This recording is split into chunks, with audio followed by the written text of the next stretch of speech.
तो दोस्तों, मेरे साथ जो हैं उनका परिचय देने की आपको ज़रूरत नहीं है। योगी आदित्यनाथ जी।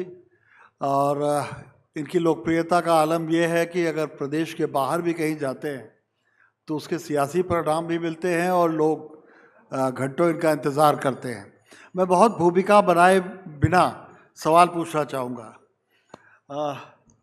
71 साल बाद पहला मौका ऐसा है गोविंद वल्लभ पंत जी के बाद, जब कोई मुख्यमंत्री 8 साल लगातार कुर्सी पे रहा उत्तर प्रदेश की। कैसा लग रहा है आपको, और इस दौरान आपका कार्यकाल आपकी नज़र में कैसा रहा? शशि जी, मैं सबसे पहले एसटी परिवार को इस समिट की हृदय से बधाई देता हूं।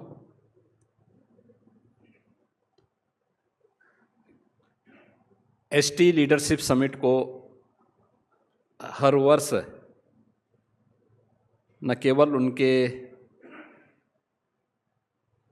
दर्शकों और श्रोताओं को बल्कि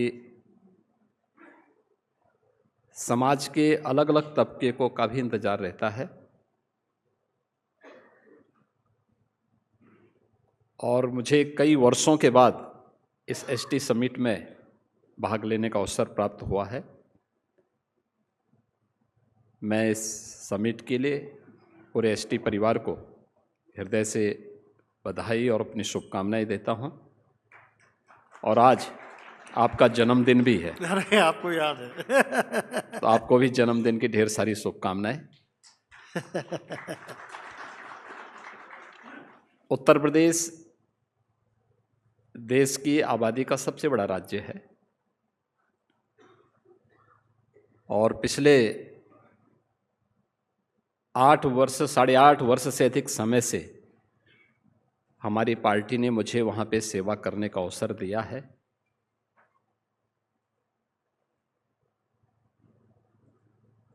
इन 8 वर्षों में उत्तर प्रदेश के अंदर बहुत कुछ बदला है और मुझे इस बात में आनंद की अनुभूति होती है कि उस बदलाव में हम भी सहभागी हैं और उस बदलाव का हिस्सा बनने, उत्तर प्रदेश को उसकी पहचान दिलाने का जो अभियान है, उस अभियान का हम हिस्सा हैं। स्वाभाविक रूप से जब एक लंबे समय तक आपको कार्य करने का अवसर प्राप्त होता है तो बहुत सारी उपलब्धियां भी जुड़ती हैं और आदरणीय प्रधानमंत्री जी की प्रेरणा से भारतीय जनता पार्टी के नेतृत्व ने जो मुझे सेवा का अवसर दिया, उत्तर प्रदेश जैसे बड़े राज्य में इतने लंबे समय तक कार्य करने वाला मैं पहला मुख्यमंत्री हूं।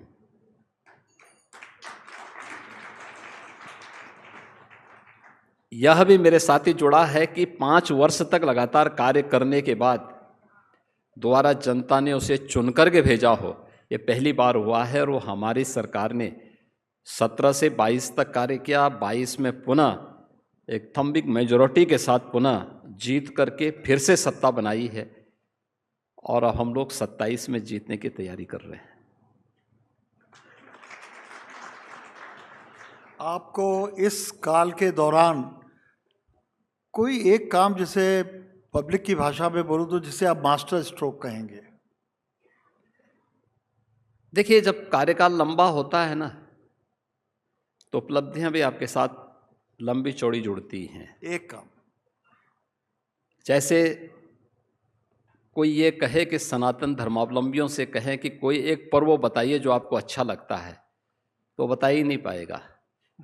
क्यों होली गिनाए, कि दीपावली गिनाए, कि विजयादशमी गिनाए, कि रक्षाबंधन गिनाए, कि रामनवमी को गिनाए, कि कृष्ण जन्माष्टमी को गिनाए, कि छठ को गिनाए, कौन सा गिनाए? क्योंकि एक लंबा समय है, युगों युगों से ये गाथा चली आ रही है जिसने मानवीय व्यवस्था को, जीवन जीने की पद्धति को एक नया स्वरूप दिया है, जिसे आज हम पर्व और त्योहारों के रूप में मनाते हैं।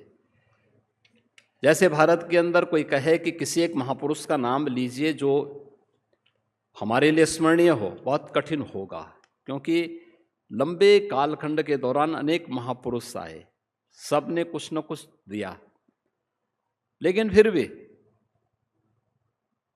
ये चैलेंज है मेरे लिए किसी एक घटना को गिनाना। लेकिन हाँ, मेरे जीवन का महत्वपूर्ण पल था जब 500 वर्षों के बाद अयोध्या में श्री राम जन्मभूमि मंदिर निर्माण के कार्यक्रम की आधारशिला आदरणीय प्रधानमंत्री जी के कर कमलों से रखी गई। 500 वर्षों के बाद जब अयोध्या धाम में श्री राम जन्मभूमि पर भव्य राम मंदिर का निर्माण हुआ, 500 वर्षों के बाद अयोध्या में प्रभु श्री राम के बने हुए भव्य मंदिर में धर्म ध्वजा का आरोहण प्रधानमंत्री जी के कर कमलों से हुआ।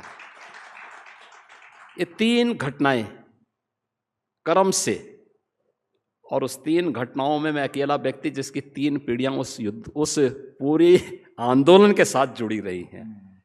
क्योंकि जब रामलला का प्रकटीकरण हुआ था, मेरे दादा गुरु महंत दिग्विजयनाथ जी महाराज उस अभियान के हिस्से थे।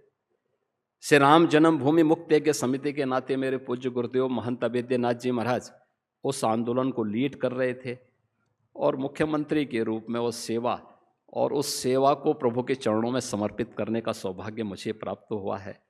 तो अपनी विरासत के प्रति कृतज्ञता ज्ञापित करने, अपने देश और अपने धर्म के प्रति अपने कर्तव्यों का निर्वहन करने का एक अवसर मुझे प्राप्त हुआ। और ये जीवन की एक बड़ी घटना हमारे लिए बहुत महत्वपूर्ण है, जिसको कई पीढ़ियां नहीं देख पाई। हमने अपने सामने इन सारी घटनाओं को होते हुए, उसके साथ सक्रिय रूप से जुड़ते हुए, उस अभियान को आगे बढ़ाते हुए अपनी आंखों से देखा है। इससे बड़ी घटना दूसरी नहीं हो सकती। एक पुराना नारा याद आ गया जब राम जन्मभूमि आंदोलन चल रहा था कि अयोध्या की बारी है, काशी मथुरा बाकी है। तो कुछ है ऐसा भी क्या? देखिए, सभी जगह हम पहुंचेंगे, सभी जगह पहुंचेंगे और पहुंच चुके हैं। देखिए, विरासत पर किसी भी समाज को गौरव की अनुभूति होनी चाहिए,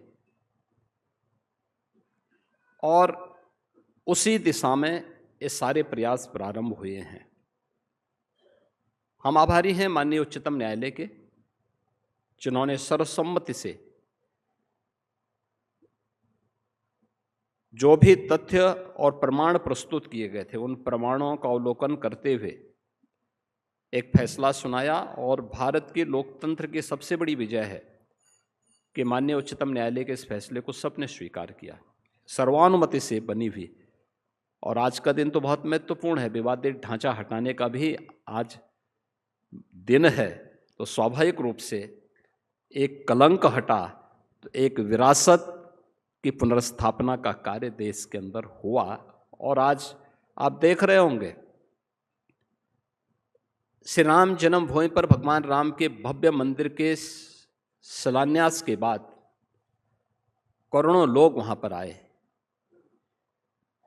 मूर्ति प्राण प्रतिष्ठा कार्यक्रम के बाद 24 करोड़ से अधिक श्रद्धालु अयोध्या धाम आ चुके हैं। पर्व और त्योहारों के दौरान वहां पे श्रद्धालुओं की संख्या 35 से 40 लाख तक पहुंचती है, और सामान्य दिनों में हम देखते हैं कि 1 लाख से 1.5 लाख श्रद्धालु अयोध्या धाम में आता है। मुझे लगता है कि स्वतंत्र भारत के अंदर ये कार्य स्वतःस्फूर्त भाव के साथ होने चाहिए थे।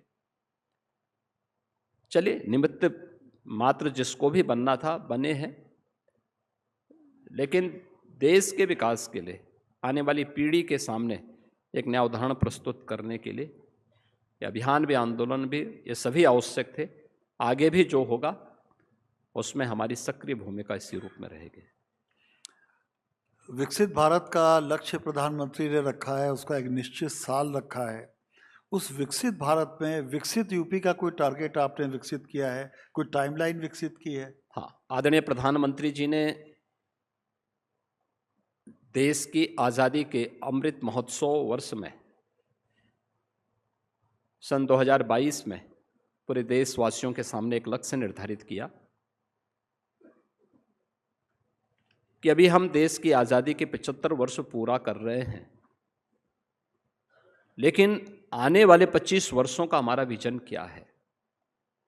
2047 जब देश अपनी आज़ादी का शताब्दी महोत्सव मना रहा होगा, तब हमें कैसा भारत चाहिए। उस विजन को लेकर के उन्होंने देश के सामने कुछ लक्ष्य रखे, जैसे कुछ शॉर्ट टर्म, कुछ लॉन्ग टर्म।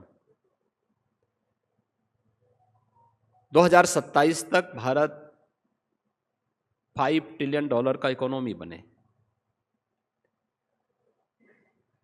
2047 तक भारत को $30 ट्रिलियन की इकोनॉमी के रूप में स्थापित करना है और एक विकसित और आत्मनिर्भर भारत का निर्माण करना है। तो स्वाभाविक रूप से भारत के ये सभी जो लक्ष्य हैं, यह तभी अचीव किए जा सकते हैं जब देश की सबसे बड़ी आबादी का राज्य उस प्रकार के विजन के साथ कार्य करे। और हमने प्रधानमंत्री जी के उस विजन को आत्मसात किया। उत्तर प्रदेश की विधानसभा में हम लोगों ने इस पे 27 घंटे तक लगातार चर्चा करवाई, दिन रात विधानसभा चली हमारी। इस विधानसभा सत्र के दौरान हमारे सभी माननीय जनप्रतिनिधियों ने वहाँ अपने विचार रखे, अलग अलग सेक्टर के थे। हम लोगों ने पहले ही उनको इसके बारे में अवगत कराया था कि भाई हमें अपना विजन डॉक्यूमेंट तैयार करना है। इसमें जनप्रतिनिधियों के लिए भी और जनता जनार्दन से भी हम लोगों ने राय ली। मुझे बताते हुए प्रसन्नता है, उत्तर प्रदेश विधानसभा में 403 विधायक हैं, विधान परिषद में 100 विधान परिषद के सामान्य सदस्य हैं। उत्तर प्रदेश की आबादी 25 करोड़ है। हमें 98 लाख प्रस्ताव अब तक प्राप्त हुए हैं उत्तर प्रदेश के विजन डॉक्यूमेंट को लेकर। हमने 12 सेक्टर उसके तैयार किए हैं, हमने अपने लक्ष्य निर्धारित किए हैं और लक्ष्य हमारा है 2029-30 तक उत्तर प्रदेश $1 ट्रिलियन की इकोनॉमी बनेगा। उत्तर प्रदेश 2047 तक $6 ट्रिलियन की इकोनॉमी के रूप में अपनी कार्य योजना को आगे बढ़ा चुका है और उत्तर प्रदेश इसे अवश्य अचीव करेगा। हमारी जो पिछले 3 वर्षों की प्रगति है, वह प्रगति इस दिशा में संतोषजनक ढंग से आगे बढ़ रही है और मेरा मानना है कि हम इसको अवश्य अचीव करके विकसित भारत, विकसित उत्तर प्रदेश, आत्मनिर्भर भारत, आत्मनिर्भर उत्तर प्रदेश।